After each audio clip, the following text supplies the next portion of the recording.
नमस्कार दोस्तों। आज हम रामायण से कुछ प्रसंग उठाएंगे और उसको पढ़ेंगे, सुनेंगे, समझेंगे।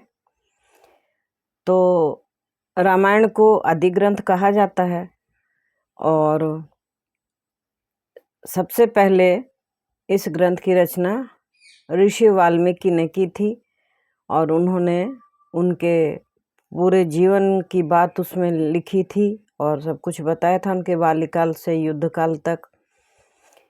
और सभी तरह के पाप पुण्य की चर्चा इसमें की गई है और कलयुग का जो प्रभाव है और उसके कारण मनुष्यों का जो चरित्र है इसकी भी चर्चा बहुत विस्तार से है। तो रामायण के पढ़ने का क्या महत्व है इसके बारे में ऋषि मुनि आपस में चर्चा करते थे। ये ग्रंथ के रूप में परिणत हुआ और बताया गया है कि कलयुग में क्या करने से कलयुग का पाप कम होता है और मनुष्य के द्वारा किए गए पाप कर्मों से कैसे मनुष्य मुक्त हो सकता है और उनके पाप को खत्म करने वाली जो अग्नि है वह श्री राम है और उनके नाम का गुणगान है। असंभव कार्यों को संभव करने वाले, असंख्य पापों को नष्ट करने वाले श्री राम, उनके गुण की चर्चा रामायण में है। इसको हम लोग वाल्मीकि रामायण के तौर पे जानते हैं। उनके कई नाम हैं। उनकी जातियों के बारे में भी बहुत चर्चा हुई है कि वह दलित थे और दैत्य थे और वह आक्रमण करते थे, लोगों से छीन लिया करते थे, व्याध थे। तो ऐसी बात नहीं है। वह ब्राह्मण रूप में भी उनका जन्म हुआ था और उन्हें राम कृपा से इतना ज्ञान मिला कि उन्होंने रामायण की रचना की। उसके बाद बहुत सारे रूप में रामायण की रचना हुई है। बहुत सारे रामायण हैं। आसान भाषा में संत श्री तुलसीदास ने भी रामायण की रचना की है, जिसे रामचरितमानस के रूप में हम लोग जानते हैं। वह बहुत ही दुर्गम से सुगम रूप में हम लोगों को प्राप्य है। वाल्मीकि रामायण में संस्कृत के श्लोक हैं और उनके अर्थ भी बताए गए हैं। अर्थ तो बाद की बात है, लेकिन श्लोक की रचना हुई थी बाद में। श्री तुलसीदास जी ने अवधी भाषा में इसकी रचना की थी, जिसको हम लोग सभी जनमानस जो हैं वह आसानी से पढ़ पाते हैं, सुन पाते हैं, समझ पाते हैं, दिक्कत नहीं होती है। लेकिन विद्वान जन जो हैं वह सब संस्कृत में भी पढ़ते हैं और सुनते हैं और सुनाते हैं। तो हम आज कुछ चर्चा कर रहे हैं। जैसे श्री मद वाल्मीकि रामायण महात्म्य का पहला जो अध्याय है, रामायण पढ़ने का क्या महत्व है और कलयुग की स्थिति क्या है, इसके बारे में बताया गया है थोड़ा सा। तो हम जरा पढ़ लेते हैं इसको। कलयुग की स्थिति, कलिकाल के मनुष्यों के उद्धार का उपाय, रामायण पाठ, उसकी महिमा, उसके श्रवण के लिए उत्तम काल आदि का वर्णन। तो श्री रामचंद्र जी समस्त संसार को शरण देने वाले हैं। श्री राम के बिना दूसरी कौन सी गति है। श्री राम कलयुग के समस्त दोषों को नष्ट करने वाले हैं, अतः श्री रामचंद्र जी को नमस्कार करना चाहिए। श्री राम से काल रूपी भयंकर सर्प भी डरता है। जगत का सब कुछ भगवान श्री राम के वश में है। जीवन, मरण, पालन पोषण, पाप पुण्य।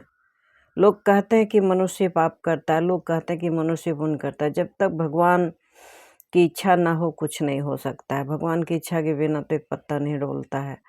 तो पाप इसलिए होता है क्योंकि उसका अंत हो और पुण्य की स्थापना पूर्ण हो, धर्म की स्थापना पूर्ण हो, अधर्म का नाश हो जाए।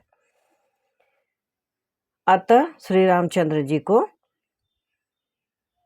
नमस्कार करना चाहिए।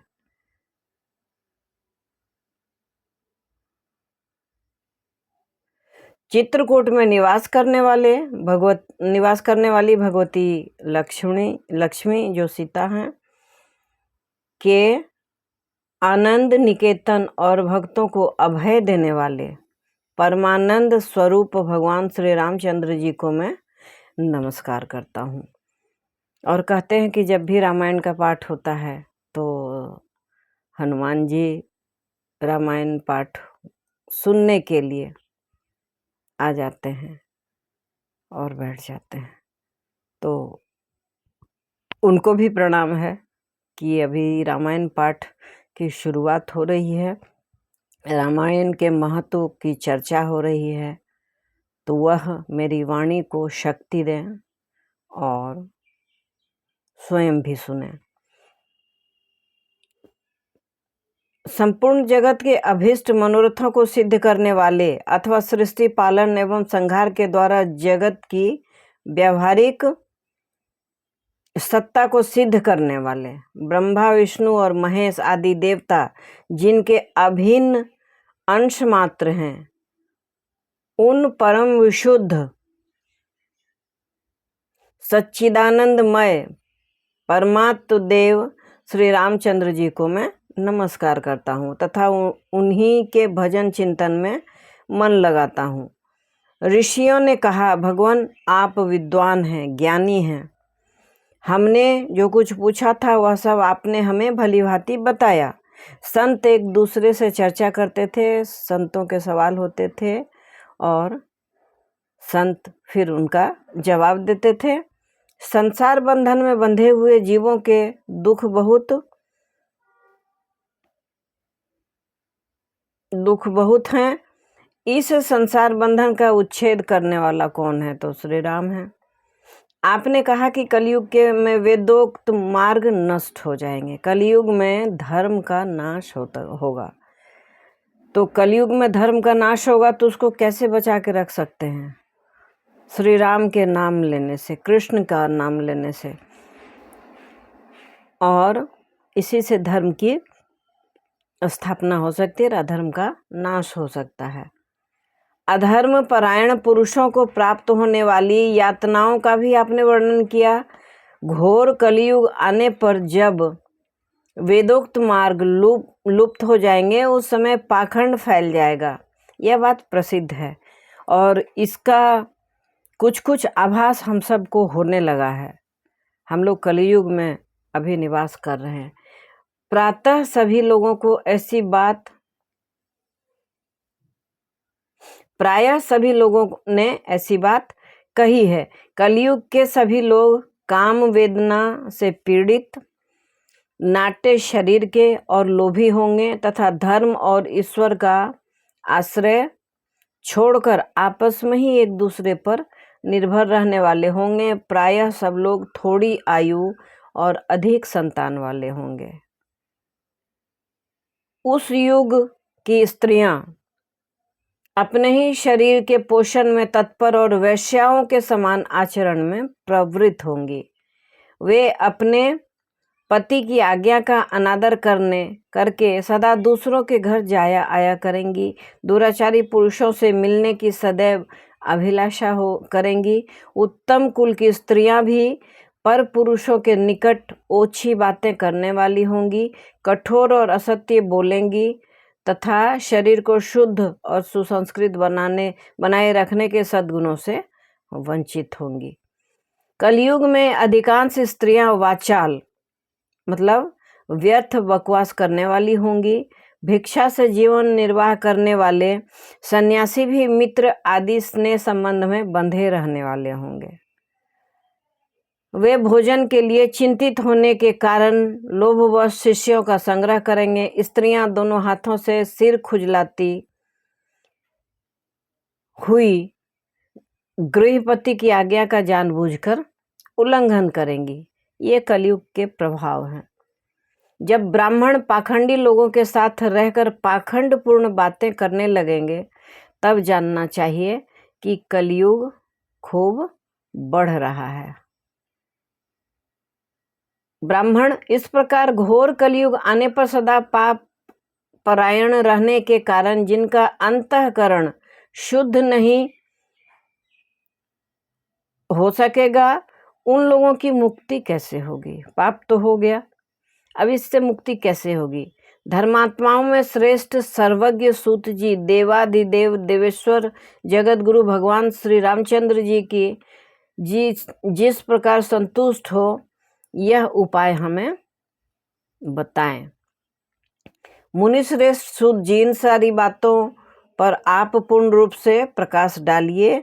आपके वचनामृत का पान करने से किसको संतोष नहीं होता है? सभी संत बैठे थे और सूत जी से आग्रह कर रहे थे। सूत जी ने कहा, मुनिवरों, आप सब लोग सुनिए, आपको जो सुनना अभीष्ट है वह मैं बताता हूँ। महात्मा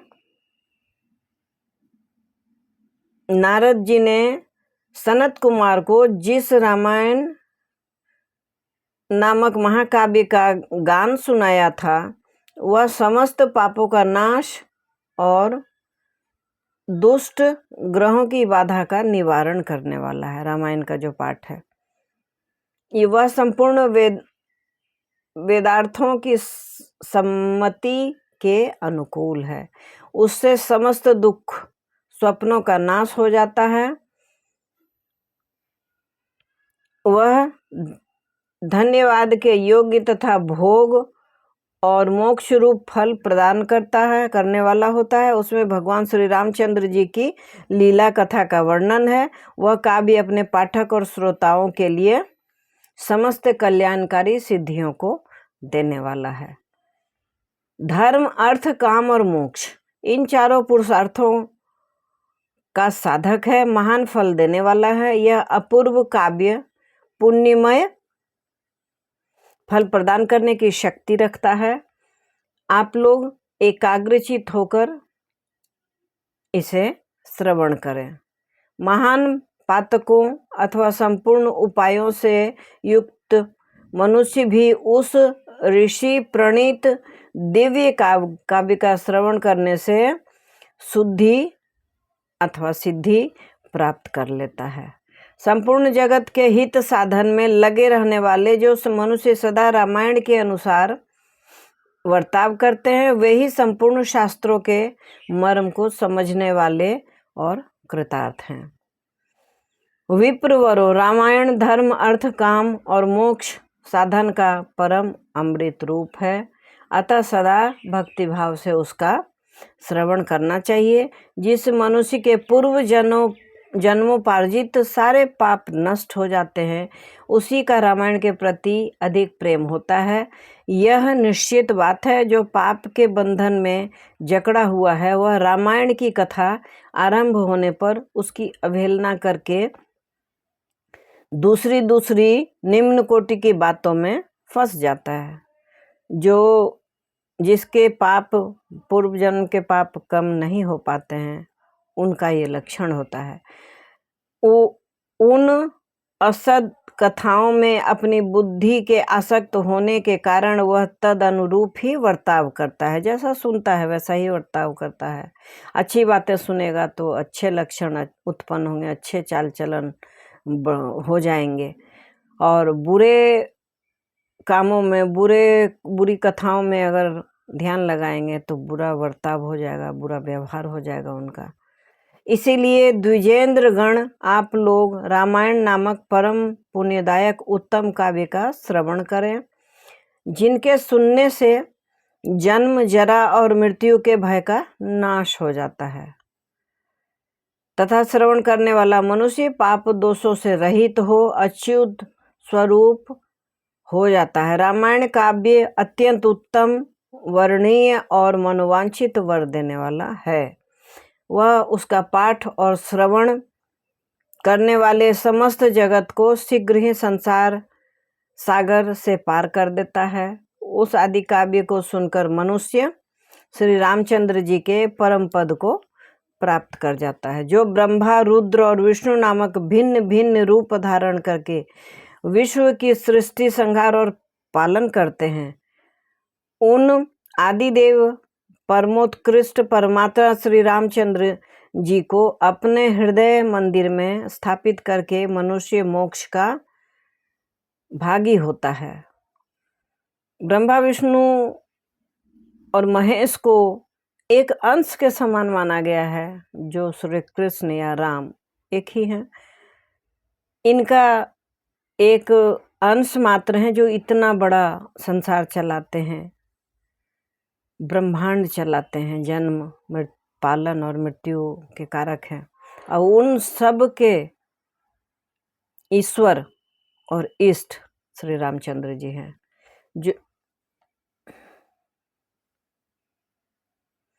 जो नाम तथा जाति आदि विकल्पों से रहित कार्यकरण में परे सर्वोत्कृष्ट वेदांत शास्त्र के द्वारा जानने योग्य एवं अपने ही प्रकाश से प्रकाशित होने वाला परमात्मा है। उसका समस्त वेदों और पुराणों के द्वारा साक्षात्कार होता है। इस रामायण के अनुशीलन से भी उसकी प्राप्ति होती है। विप्रवरों कार्तिक माघ चैत्र मास के शुक्ल पक्ष में 9 दिनों में रामायण की अमृतमयी कथा का श्रवण करना चाहिए। जो इस प्रकार श्री रामचंद्र जी के मंगलमय चरित्र का श्रवण करता है, वह इस लोक और परलोकों में भी अपनी समस्त उत्तम कामनाओं को प्राप्त करता है।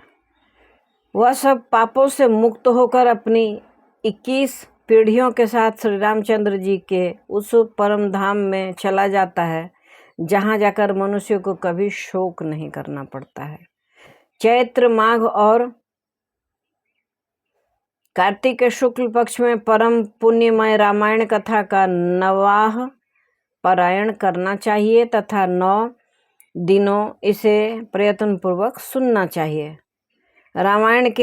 रामायण आदि काव्य है। यह स्वर्ग और मोक्ष देने वाला है, अतः संपूर्ण धर्म से रहित घोर कलयुग आने पर 9 दिनों में रामायण की अमृतमयी कथा को श्रवण करना चाहिए। ब्राह्मणों, जो लोग भयंकर कलिकाल में श्री राम नाम का आश्रय लेते हैं, वही कृतार्थ होते हैं। कलियुग उन्हें बाधा नहीं पहुंचाता। जिन घर में प्रतिदिन रामायण की कथा होती है, वह तीर्थ स्वरूप हो जाता है। वहां जाने से दुष्टों के पापों का नाश हो जाता है। तपोधनों, इस शरीर में तभी तक पाप रहते हैं जब तक मनुष्य श्री रामायण कथा का भलीभांति श्रवण नहीं करता। संसार में श्री रामायण की कथा परम दुर्लभ ही है। जब करोड़ों जन्मों के पुण्यों का उदय होता है, तभी इसकी प्राप्ति होती है। श्रेष्ठ ब्राह्मणों, कार्तिक माघ और चैत्र के शुक्ल पक्ष में रामायण के श्रवण मात्र से राक्षस भावापन्न सौदास भी शाप मुक्त हो गए थे। सौदास ने महर्षि गौतम के शाप से राक्षस शरीर प्राप्त किया था। वे रामायण के प्रभाव से ही पुनः उस श्राप से मुक्त हुए। जो पुरुष श्री रामचंद्र जी की भक्ति का आश्रय लेकर प्रेम पूर्वक इस कथा का श्रवण करता है, वह बड़े बड़े पापों तथा पातक आदि से मुक्त हो जाता है। इस प्रकार श्री स्कंद पुराण के उत्तरखंड में नारद सनत कुमार संवाद के अंतर्गत रामायण महात्म्य विषयक कल्प का अनुकीर्तन नामक प्रथम अध्याय पूरा हुआ। तो ये था प्रथम अध्याय का अर्थ और सार। इसको पढ़ना चाहिए और इससे रामायण के प्रभाव को, महत्व को जाना जा सकता है। और जब इसकी जानकारी मिलती है तो रामायण पढ़ने की इच्छा जागृत होती है। और यह सब भगवान की कृपा से ही, भगवान के आशीर्वाद से ही प्राप्त होता है। आशा है वीडियो अच्छी लगी होगी। अच्छी लगी तो लाइक कर दें और इसे शेयर करें। नए आए हैं तो सब्सक्राइब करें। एक बेल बटन आता है, उसे हिट अवश्य करें। Thanks for watching.